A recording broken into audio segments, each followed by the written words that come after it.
Hi hello ಹೇಗಿದ್ದೀರಾ ಎಲ್ಲರೂ? ನಾನು ಚೆನ್ನಾಗಿದ್ದೀನಿ, ನೀವು ಚೆನ್ನಾಗಿದ್ದೀರಿ ಅಂತ ಅನ್ಕೊತಾ ಇದ್ದೀನಿ. ಗೋವಿಂದ ಸವಿರುಚಿ GVR ಆಲ್ರೌಂಡ್ ಚಾನಲನ್ನು ವೀಕ್ಷಿಸುವಂಥ ಎಲ್ಲ ವೀಕ್ಷಕರಿಗೂ ನನ್ನ ಹೃದಯಪೂರ್ವಕ ಧನ್ಯವಾದಗಳನ್ನು ಅರ್ಪಿಸ್ತಾ ಇವತ್ತಿನ ರೆಸಿಪಿಯನ್ನು ಶುರು ಮಾಡ್ತಾ ಇದ್ದೀನಿ. ಇವತ್ತಿನ ಸ್ಪೆಷಲ್ ರೆಸಿಪಿ ಮಿಶ್ರ ತರಕಾರಿಗಳ ಉಪ್ಪಿನಕಾಯಿ, ವೆಜಿಟೇಬಲ್ ಪಿಕ್ಕಲ್ ಯಾವ ರೀತಿ ಮಾಡೋದಂತ ತೋರಿಸ್ಕೊಡ್ತಾ ಇದ್ದೀನಿ. ತುಂಬ ಅಂದರೆ ತುಂಬ ಸರಳವಾಗಿ ಮಾಡ್ಬೋದು. ಆರೋಗ್ಯಕರವಾಗಿರುವಂಥ ರುಚಿಯಾಗಿರುವಂಥ ಈ ಪಿಕ್ಕಲನ್ನು ಮಾಡಲಿಕ್ಕೆ ಏನೇನೆಲ್ಲ ತರಕಾರಿ ಹಾಕಬೇಕು, ನಾವು ಹೇಗೆ ಮಾಡಬೇಕು, ಎಷ್ಟು ಕ್ವಾಂಟಿಟಿ ಹಾಕಬೇಕು ಎಲ್ಲನೂ ಸವಿಸ್ತಾರವಾದ ಮಾಹಿತಿಯೊಂದಿಗೆ ನಿಮ್ಮ ಮುಂದೆ ಹಾಜರಾಗ್ತಾ ಇದ್ದೀನಿ. ಸ್ಕಿಪ್ ಮಾಡದೆ ಪೂರ್ತಿ ವಿಡಿಯೋನ ನೋಡಿ. ಬನ್ನಿ ಹಾಗಾದರೆ ರೆಸಿಪಿಯನ್ನು ತಡ ಮಾಡದೆ ಶುರು ಮಾಡೋಣ. ಯಾರೆಲ್ಲ ಸಬ್ಸ್ಕ್ರೈಬ್ ಮಾಡ್ಕೊಂಡಿಲ್ಲ ಸಬ್ಸ್ಕ್ರೈಬ್ ಮಾಡಿಕೊಡ್ರಿ. ಸಬ್ಸ್ಕ್ರೈಬ್ ಮಾಡ್ಕೊಂಡವರು ಒಂದು ಲೈಕ್ ಕೊಡ್ರಿ. ಇಷ್ಟ ಆದರೆ ಬಂದು ಸರ್ಕಲ್ಗೆ ಶೇರ್ ಮಾಡಿರಿ. ಬೆಲ್ ಐಕನ್ ಪ್ರೆಸ್ ಮಾಡಿರಿ. ಆಲ್ ಆಪ್ಷನ್ ಸೆಲೆಕ್ಟ್ ಮಾಡಿ. ಆವಾಗ ನಾ ಹಾಕುವಂಥ ಎಲ್ಲ ರೆಸಿಪಿಯ ನೋಟಿಫಿಕೇಷನ್ ನಿಮಗೆ ಮೊದಲು ಬಂದು ಸೇರುತ್ತೆ. ಎಲ್ಲರಿಗಿಂತ ಮುಂಚೆ ನೀವೇ ನೋಡ್ತೀರಾ. ಮಾಡಿದ್ರಲ್ವಾ? ನನ್ನ ರೆಸಿಪಿಯಿಂದ ನಿಮಗೆ ಸ್ವಲ್ಪ ಆದರೂ ಪ್ರಯೋಜನ ಆಗ್ತಾಯಿದೆ, ಉಪಯುಕ್ತ ಇದೆ ಅನ್ನೋದಾದರೆ ಸಬ್ಸ್ಕ್ರೈಬ್ ಮಾಡೋದನ್ನು ಮರಿಬೇಡ್ರಿ. ನಿಮ್ಗೆ ಯಾವ್ಯಾವೆಲ್ಲ ರೆಸಿಪಿ ಇಷ್ಟ ಆಗ್ತಾವೋ ಅನ್ನೋದನ್ನು ಕಮೆಂಟ್ ಸೆಕ್ಷನಲ್ಲಿ ತಿಳಿಸೋದನ್ನು ಮರಿಬೇಡ್ರಿ. ಬನ್ನಿ ರೆಸಿಪಿ ಶುರು ಮಾಡೋಣ. ಮೊದಲಿಗೆ ನೋಡಿರಿ, ನಾವು ತರಕಾರಿಗಳನ್ನೆಲ್ಲ ತೊಳ್ಕೊಂಡು ಫ್ಯಾನಿನ ಕೆಳಗೆ ಹಾಕಿದ್ದೀವಿ. ನೋಡ್ರಿ, ಫ್ಯಾನ್ ಅಲ್ಲಿ ಮೇಲೆ ತಿರುಗ್ತಾ ಇದೆ ನೋಡಿ. ಕಂಪ್ಲೀಟಾಗಿ ನಮಗೆ ತರಕಾರಿ ಎಲ್ಲನೂ ಡ್ರೈ ಆಗಬೇಕು. ತೇವಾಂಶ ಅನ್ನೋದು ಏನೂ ಉಳಿಬಾರ್ದು. ಅದಕ್ಕೋಸ್ಕರ ನಾನು ನೀಟಾಗಿ ತೊಳೆದು ಮುಂಚೆನೇ ನಾನಿಲ್ಲಿ 1 ಅವರ್ ಆಯ್ತು ರೀ ನಾನಿಲ್ಲಿ ಫ್ಯಾನಿನ ಕೆಳಗಡೆಗೆ ಹಾಕಿಬಿಟ್ಟು. ಈಗ ನೋಡಿರಿ, ನೀಟಾಗಿ ಎಲ್ಲ ನಮ್ಮದು ಡ್ರೈ ಆಗಿದೆ. ಏನು ಹಸಿ ಅನ್ನೋದೇನೂ ಇಲ್ಲ. ಈ ರೀತಿಯಾಗಿ ನೀಟಾಗಿ ಒಣಗಿದರೆ ನಾವು ಉಪ್ಪಿನಕಾಯಿ ತುಂಬ ದಿನಗಳವರೆಗೆ ನಾವು ಸ್ಟೋರ್ ಮಾಡಿ ಇಟ್ಕೋಬೋದು. ವರ್ಷ ಪೂರ್ತಿಯಾಗಿ ನಾವು ಈ ಉಪ್ಪಿನಕಾಯನ್ನು ನಾವು ಯೂಸ್ ಮಾಡ್ಕೋಬೋದು. ನೀಟಾಗಿ ನಾವು ಎಲ್ಲ ತೋರಿಸುವಂಥ ಪ್ರೊಸೀಜರನ್ನು ಫಾಲೋ ಮಾಡಿದರೆ ನೀವು ಕೂಡ ವರ್ಷ ಪೂರ್ತಿ ಕೆಡದೇ ಇರುವ ಹಾಗೆ ಉಪ್ಪಿನಕಾಯನ್ನು ಸ್ಟೋರ್ ಮಾಡಿ ಇಟ್ಕೊಂಡು ಯೂಸ್ ಮಾಡ್ಕೋಬೋದು. ನೋಡಿರಿ, ಎಲ್ಲ ಇವಾಗ ನಾನು ತಟ್ಟೆಯಲ್ಲಿ ಹಾಕ್ಕೊತಾ ಇದ್ದೀನಿ. ನಮ್ಮ ಎಲ್ಲ ತರಕಾರಿ ಕೂಡ ನೀಟಾಗಿ ಡ್ರೈ ಆಗಿ ಒಣಗಿದೆ.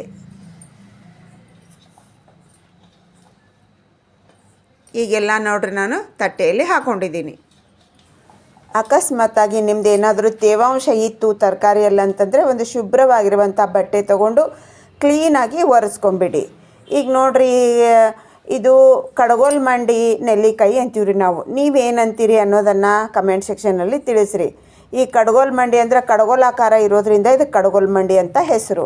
ಇದ್ರ ಮೇಲೆ ತುಂಬಿರುತ್ತಲ್ವ, ಆ ತುಂಬನ್ನೆಲ್ಲ ನೀಟಾಗಿ ನಾವು ತೆಗಿಬೇಕು. ತೆಗೆದಿಲ್ಲ ನೋಡ್ರಿ, ಒಂದು ಪಾತ್ರೆ ಒಳಗೆ ಹಾಕೋತಾ ಇದ್ದೀನಿ.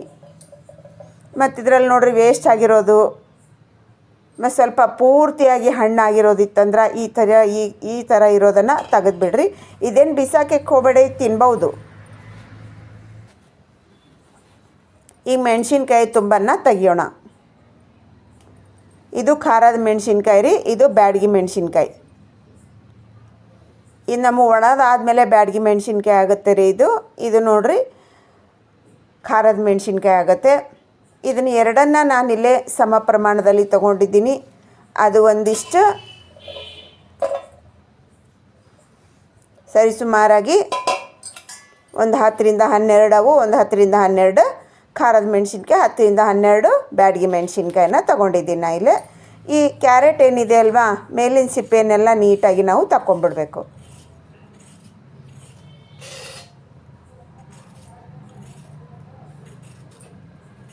ಈ ಮಿಶ್ರ ತರಕಾರಿಗಳ ಉಪ್ಪಿನಕಾಯಿ ತುಂಬಾ ರುಚಿಯಾಗಿರುತ್ತೆ. ಅನ್ನದ ಜೊತೆಗೆ ಯಾವುದೇ ಪಲ್ಯ, ಸಾಂಬಾರು, ಸಾರು ಏನೂ ಬೇಕಾಗಿಲ್ಲ. ಇದು ಒಂದು ಉಪ್ಪಿನಕಾಯಿ ಹಾಕ್ಕೊಂಡು ತಿಂತಾ ಇದ್ರೆ ಸಖತ್ ಟೇಸ್ಟ್ ಇರುತ್ತೆ ನಮಗೆ. ಒಂದೇ ಒಂದು ಸಾರಿ ಟ್ರೈ ಮಾಡಿರಿ. ಈಗ ನೋಡಿರಿ, ಎಲ್ಲ ನಾನು ಹಿಂಗೆ ನೀಟಾಗಿ ತುರ್ಕೊಂಡಿದ್ದೀನಿ. ಈ ಮುಂದಿನ ಭಾಗನ ಸ್ವಲ್ಪ ಕಟ್ ಮಾಡಿ ತೆಗೆದುಬಿಡಿ.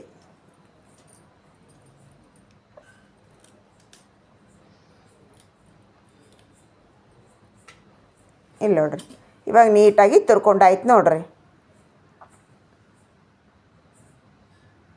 ನೋಡ್ರಿ, ಇಷ್ಟು ಕ್ಲೀನಾಗಿ ನಾವು ತುರ್ಕೋಬೇಕು. ಮ್ಯಾಲಿನ ಸಿಪ್ಪೆ ಎಲ್ಲ ತೆಗೆದುಬಿಡ್ಬೇಕು ನಾವು. ಈಗೆಲ್ಲನೂ ನೋಡ್ರಿ ಹಿಂಗೆ ಉದ್ದುದ್ದಾಗ ಕಟ್ ಮಾಡ್ಕೊಂಡಿದ್ದೀನಿ. ಈಗ ಮೆಣಸಿನ್ಕಾಯಿ ಎಲ್ಲ ತುಂಬನ್ನು ತೆಗೆದು ನಾವು ಇದನ್ನು ಕೂಡ ಸೆಂಟ್ರ್ನಲ್ಲಿ ಸೀಳ್ಕೊಂಡು ಉದ್ದಗಿದೆ ಅಲ್ವಾ, ಇದನ್ನು ಭಾಳ ದೊಡ್ಡದಿರೋದು 4 ಭಾಗ, ಸ್ವಲ್ಪ ಕಮ್ಮಿ ಇರೋದು 3 ಭಾಗ, ಇನ್ನೂ ಕಮ್ಮಿ ಇತ್ತಂದರೆ 2 ಭಾಗ ಮಾಡಬೇಕ್ರಿ. ಈಗ ನೋಡಿರಿ ನಾನು ಮಧ್ಯೆ ಸೀಳ್ತಾ ಇದ್ದೀನಿ. ಹೀಗೆ ಸೀಳೋದ್ರಿಂದ ನಾವು ಹಾಕುವಂಥ ಎಲ್ಲ ಮಸಾಲೆ ಒಳಗಡೆ ಚೆನ್ನಾಗಿ ನೀಟಾಗಿ ಅಬ್ಸರ್ವ್ ಆಗುತ್ತೆ ಮತ್ತು ಮೆಣಸಿನ್ಕಾಯಿ ಟೇಸ್ಟ್ ತುಂಬಾ ಚೆನ್ನಾಗಿ ಕೊಡ್ತೀವಿ ಉಪ್ಪಿನಕಾಯಿಯಲ್ಲಿ. ಈಗ ನೋಡಿರಿ ಇದರಲ್ಲಿ ನಾನು 3 ಭಾಗ ಮಾಡ್ಕೋತೀನಿ. ನೋಡಿರಿ ಇಷ್ಟಿಷ್ಟು ಉದ್ದ ಇದ್ದರೆ ಸಾಕು. ಇದನ್ನು ಕೂಡ ಅದೇ ರೀತಿಯಾಗಿಯೇ ಸೆಂಟರ್ನಲ್ಲಿ ಸೀಳಿಬಿಟ್ಟು ಈ ಮೆಣಸಿನ್ಕಾಯಿ ರುಚಿ ಹೆಚ್ಚಿಸುತ್ತೆ ಮತ್ತು ಅದು ಖಾರದ ಮೆಣಸಿನ್ಕಾಯಿ ಉಪ್ಪಿನಕಾಯಲ್ಲಿ ಖಾರ ಕೊಡುತ್ತೆ. ಅದಕ್ಕೋಸ್ಕರ 2 ಮೆಣಸಿನ್ಕಾಯಿನ ನಾನು ಈವನ್ನಾಗಿ ಹಾಕ್ಕೊತಾ ಇದ್ದೀನಿ. ಇದನ್ನು ಕೂಡ ನೋಡಿರಿ ನಾನು 3 ಭಾಗ ಮಾಡ್ಕೊತಾ ಇದ್ದೀನಿ. ನಿಮ್ಗೆ ಎಷ್ಟು ಸೈಜಿನಲ್ಲಿ ಬೇಕು ನೋಡಿಕೊಂಡು ನೀವು ಮಾಡಿಕೊಳ್ರಿ. ಈಗೆಲ್ಲನೂ ನಾನು ರೆಡಿ ಮಾಡ್ಕೊಂಡು ಆಯ್ತು ರೀ. ಇಲ್ಲಿ ಲಿಂಬೆಹಣ್ಣು ಕೂಡ 2 ತೊಗೊಂಡಿದ್ದೀನಿ, ಅದನ್ನು ಕೂಡ ನಾನು ಕಟ್ ಮಾಡ್ಕೊಂಡಿದ್ದೀನಿ. ಈಗೆಲ್ಲನೂ ನಾವು ಇದನ್ನ ಇವಾಗ ಅಳತೆ ಮಾಡ್ಕೋಬೇಕು. ಇವಾಗ ಮೊದಲಿಗೆ ನೋಡಿರಿ ನಾನು ಸೌತೆಕಾಯಿನ ನೀಟಾಗಿ ಕ್ಲೀನಾಗಿ ಒರೆಸ್ಕೊಂಡು ತೊಳ್ಕೊಂಡು ಕಟ್ ಮಾಡಿ ಇಟ್ಕೊಂಡಿದ್ದೀನಿ. ಅದನ್ನು ಹಾಕೋತಾ ಇದ್ದೀನಿ. ಈ ಸೌತೆಕಾಯಿ ಎಳೆದಿರೋದ್ರಿಂದ ನಾನಿಲ್ಲಿ ಬೀಜನ ತೆಗೆದಿಲ್ಲ. ಅದು ಬೂದು ಮೆಕ್ಕೆಕಾಯಿ ಏನಾದರೂ ಇತ್ತು ಅಂದರೆ ಅದ್ರ ಬೀಜ ಕಂಪಲ್ಸರಿ ತೆಗೀರಿ, ಅದು ಬೀಜ ಹಾರ್ಡ್ ಇರುತ್ತೆ. ಆ ಸೌತೆಕಾಯಿ ಸ್ವಲ್ಪ ಹುಳಿ ಸೌತೆಕಾಯಿ ಇರುತ್ತಲ್ವ, ಆ ಸೌತೆಕಾಯಿ ಏನಾದರೂ ನೀವು ಯೂಸ್ ಮಾಡ್ತಾಯಿದ್ರೆ ಅದರಲ್ಲಿರುವಂಥ ಬೀಜ ಎಲ್ಲ ಕಂಪ್ಲೀಟಾಗಿ ತೆಗಿಬೇಕು. ಈಗ ನೋಡಿರಿ 2 ಸೌತೆಕಾಯಿ ಹಾಕ್ಕೊಂಡಿದ್ದೀನಿ ನಾನು. ಇಲ್ಲಿ ನೋಡಿರಿ ಎಲ್ಲ ಕೂಡಿ ನನಗೆ ಒಂದರ ಮೇಲೆ ಒಂದು 4ರಷ್ಟು ಇದೆ ನೋಡಿರಿ. 1 ಗ್ಲಾಸಿನ ಮೇಲೆ ಒಂದು 4 ಮೆಣಸಿನ್ಕಾಯಿ ಅಷ್ಟಾಗುತ್ತೆ ಇದು. ಇವಾಗ 3 ಆಯ್ತು ರೀ ಇವಾಗಿದು.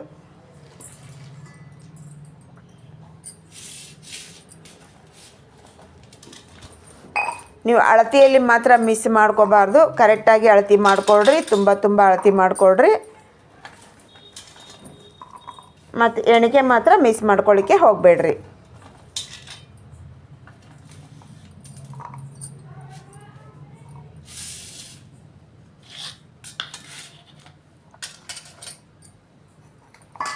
ಈಗ ನೋಡಿರಿ ಇದು 4 ಆಯಿತು.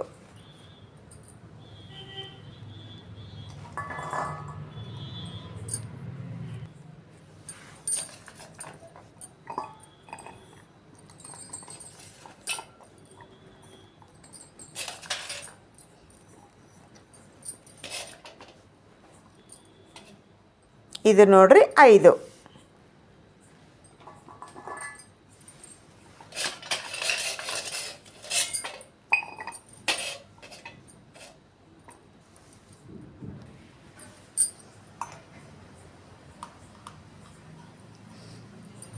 ಈಗ ಈ ಲಿಂಬೆ ಹಣ್ಣಿನೊಳಗಿನ ಬೀಜ ಎಲ್ಲನೂ ತೆಗೆದುಬಿಡ್ರಿ.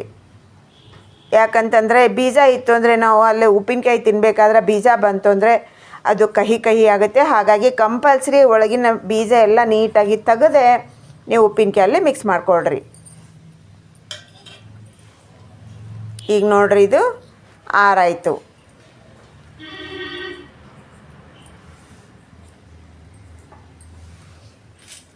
ನಮಗಿದು ಸರಿಸುಮಾರಾಗಿ 6ರ ಮೇಲೆ ಇದೆ ನೋಡಿರಿ. 6 ಗ್ಲಾಸಿನ ಮೇಲೆ ನಮ್ಮ ಎಲ್ಲ ತರಕಾರಿ ಇದೆ. ಅಂದರೆ 6.5 ಇದೆ ನೋಡಿ. ಇಲ್ಲಿ ನೋಡಿರಿ 6.5 ಇದೆ. ಸ್ವಲ್ಪ ಇನ್ನೂ ಜಾಸ್ತಿನೇ ಆಗುತ್ತೆ. ಇಲ್ಲಿ ನೋಡಿರಿ ಇಷ್ಟು ಉದ್ದುದ್ದಕ್ಕೆ ಹೆಚ್ಕೊಡ್ರಿ ಸೌತೆಕಾಯಿ ಎಲ್ಲನೂ.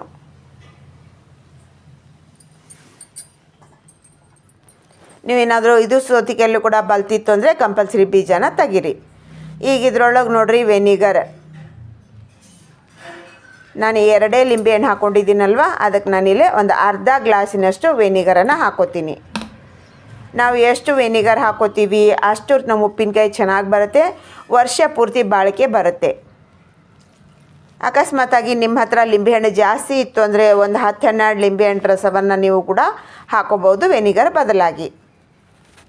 ಈಗ ವೆನಿಗರನ್ನು ಹಾಕ್ಕೊಂಡು ನೀಟಾಗಿ ಎಲ್ಲ ನಮ್ಮ ವೆನಿಗರ ನಮ್ಮ ತರಕಾರಿ ಒಳಗೆ ಏನಾಗಬೇಕು ರೀ, ನೀಟಾಗಿ ಎಲ್ಲ ಕಂಪ್ಲೀಟಾಗಿ ಕವರ್ ಆಗಬೇಕು. ಹಾಗೆ ಇದನ್ನು ಮಿಕ್ಸ್ ಮಾಡಿಕೊಡ್ರಿ.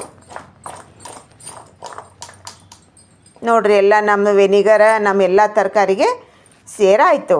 ಈಗ ಇದನ್ನು ಒಂದೇ ಎಲ್ಲನೂ ಆ್ಯಡ್ ಮಾಡೋನು ಬರ್ರಿ. ಈಗ ಇದು ನೋಡಿರಿ ಜೀರಿಗೆ ಪುಡಿ ಒಂದು 2 ಚಮಚದಷ್ಟು ಜೀರಿಗೆ ಮತ್ತು ಉಪ್ಪು 2 ಇದೆ ಇದರಲ್ಲಿ. ಅದನ್ನು ಹಾಕ್ಕೊಂಡೆ. ಒಂದು 2 ಚಮಚದಷ್ಟು ಇದೆ ನೋಡಿರಿ ಇದು ಇಲ್ಲಿ. ಸರಿಸುಮಾರಾಗಿ ಒಂದು ಗ್ಲಾಸಿಗೆ ನಾವು ಒಂದು 1/4 ಸ್ಪೂನಿನಿಂದ ಸ್ವಲ್ಪ ಜಾಸ್ತಿ ಆಗಬೇಕು. ಇದು ನೋಡ್ರಿ ಆವು ಪಿಂಡಿ ಅಂದರೆ ಸಾಸಿವೆ ಪೌಡ್ರ್. ಸಾಸಿವೆಯನ್ನು ಮಿಕ್ಸಿಗೆ ಹಾಕಿ ಗ್ರೈಂಡ್ ಮಾಡ್ಕೊಂಡಿರೋದಿದು. ಅದು 1 ಗ್ಲಾಸಿಗೆ 1 ಚಮಚದಷ್ಟು ಹಾಕೋಬೇಕು ಬಂಧುಗಳೇ. ಇಲ್ಲಿ ಸರಿಸುಮಾರಾಗಿ ನಾನು 7 ಚಮಚದಷ್ಟನ್ನು ಇಲ್ಲೇ ಹಾಕೋತಾ ಇದ್ದೀನಿ.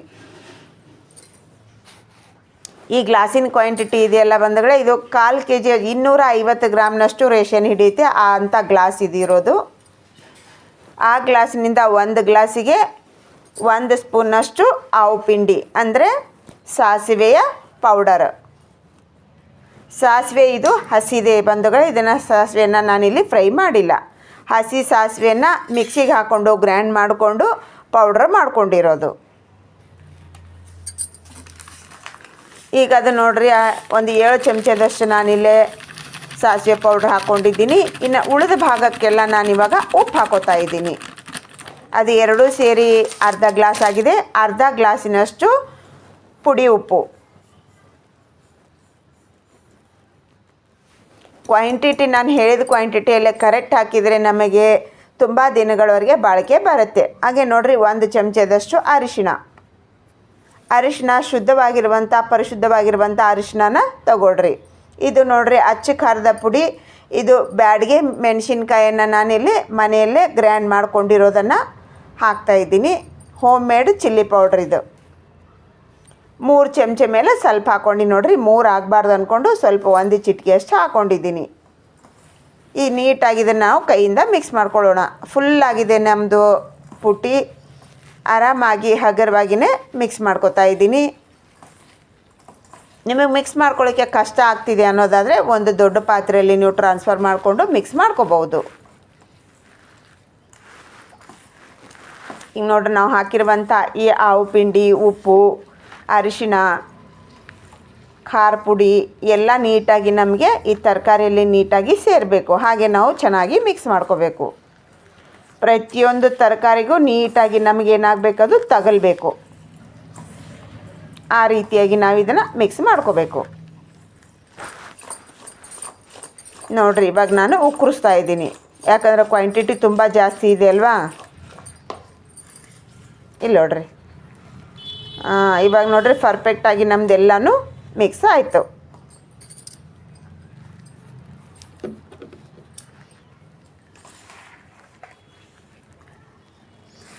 ನೋಡಿರಿ ನೋಡ್ತಾ ಇದ್ರೇ ನಮಗಿವಾಗ ಉಪ್ಪಿನಕಾಯಿಗೆ ಬಾಯಲ್ಲೆಲ್ಲ ನೀರು ಬರಾಕತ್ತೈತೆ ನೋಡಿರಿ.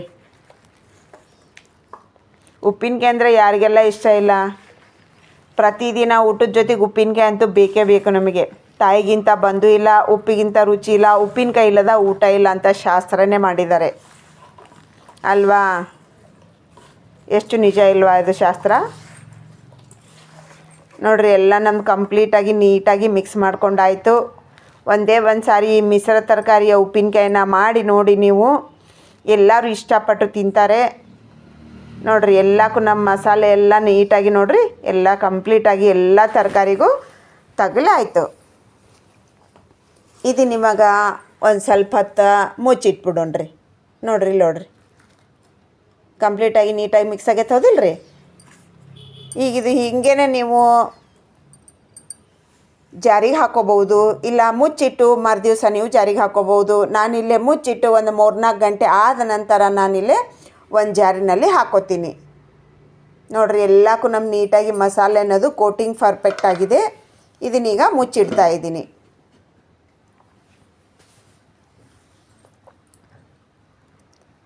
ಈಗ ಒಂದು 3-4 ತಾಸು ಆದ ನಂತರ ನಾನು ಇದನ್ನು ನಿಮಗೆ ತೆಗೆದು ತೋರಿಸ್ತೀನಿ. ಈಗ ನೋಡಿರಿ ಸರಿಸುಮಾರಾಗಿ ಒಂದು 3-4 ಗಂಟೆ ನಾನು ಬಿಟ್ಟಿದ್ದೀನಿ.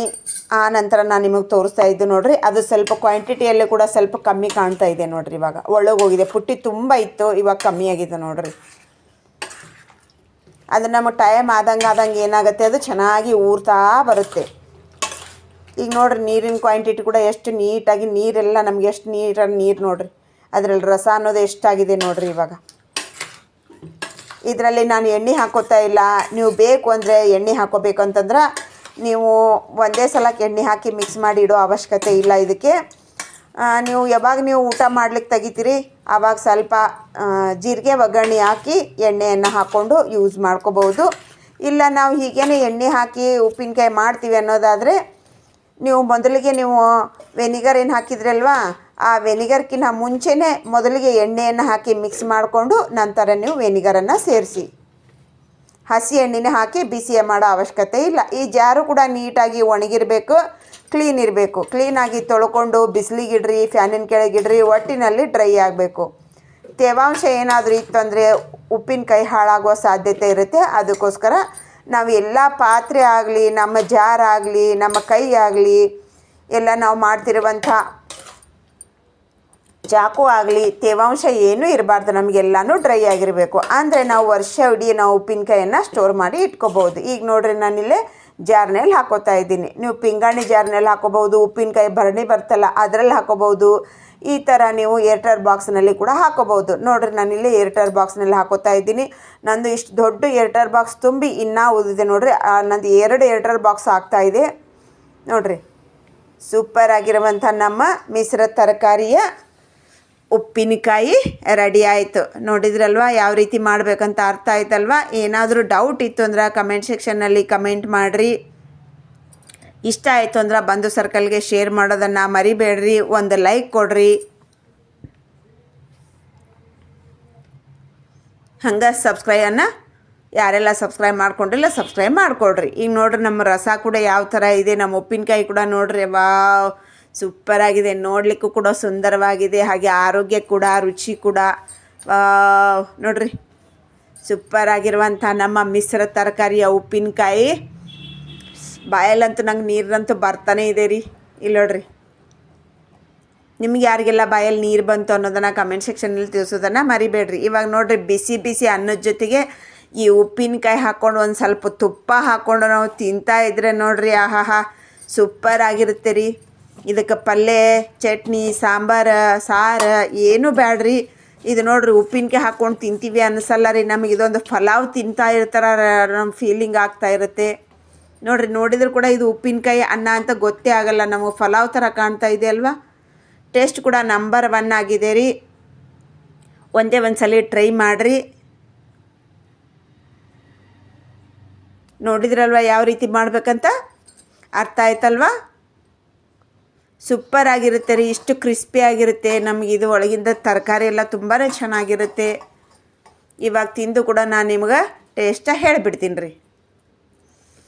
ಈಗ ಎಲ್ಲರೂ ನೋಡ್ರಿ, ಮನೆ ಮಂದಿ ಎಲ್ಲ ಒಂದು ಗುಡಿ ಹಿಂಗೆ ಕೈ ತುತ್ತು ಹಾಕಿಸ್ಕೋರಿ. ಅಮೃತ ಇದ್ದಾಗಿರುತ್ತೆ ರೀ. ನೋಡಿರಿ, ನಮ್ಮ ಕೈ ತುತ್ತಿನ ರುಚಿನೇ ಬೇರೆ ಇರುತ್ತೆ ರೀ.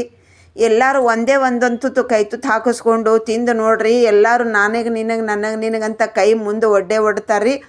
ಮಾಡಿರುವಂಥ ಬೋಗೋಣಿ ಅನ್ನ 5 ನಿಮಿಷಲ್ಲೇ ಚಟಾಪಟ ಅಂತ ಖಾಲಿ ಆಗೋದ್ರಲ್ಲಿ ಆಶ್ಚರ್ಯ ಏನೂ ಇಲ್ಲ ರೀ. ನೋಡ್ರಿ, ನಾವು ಇಲ್ಲೆಲ್ಲನೂ ಈ ರೀತಿಯಾಗಿ ಮಾಡಿಬಿಟ್ಟು ಮನೆ ಮಂದಿ ಎಲ್ಲರಿಗೆ ಕೈ ತುತ್ತು ಹಾಕ್ತೀವಿ ರೀ. ಕೈ ತುತ್ತಿನ ರುಚಿ ಅಮೃತ ಇದ್ದಾಗೆ ರೀ. ಒಂದೇ ಒಂದು ಸಲ ಟ್ರೈ ಮಾಡಿ ಅಂತ ಹೇಳ್ತಾ ಇವತ್ತಿನ ರೆಸಿಪಿ ಮುಗಿಸೋಣ್ರಿ. ಇನ್ನೊಂದು ಹೊಸ ರೆಸಿಪಿಯೊಂದಿಗೆ ನಿಮ್ಮ ಮುಂದೆ ಹಾಜರಾಗ್ತೀನಿ. ನೋಡ್ರಿ, ಸೂಪರ್ ಆಗಿದೆ ರೀ. ಒಂದು ಹನಿ ಎಣ್ಣೆ ಇಲ್ಲದೇ ಆರೋಗ್ಯಕರವಾಗಿರುವಂಥ ಈ ಪಿಕಲ್ ರೆಸಿಪಿ ನಿಮ್ಗೆ ಹೇಗೆ ಅನ್ನಿಸ್ತು ಅನ್ನೋದನ್ನು ಕಮೆಂಟ್ ಸೆಕ್ಷನ್ನಲ್ಲೇ ಕಮೆಂಟ್ ಮಾಡೋದನ್ನು ಮರಿಬೇಡ್ರಿ. ನಿಮ್ಮ ಅಭಿಪ್ರಾಯ ಅನಿಸಿಕೆಯನ್ನು ತಿಳಿಸಿ. ಸಖತ್ತಾಗಿದೆ ರೀ. Thanks for watching. ಬಾಯ್.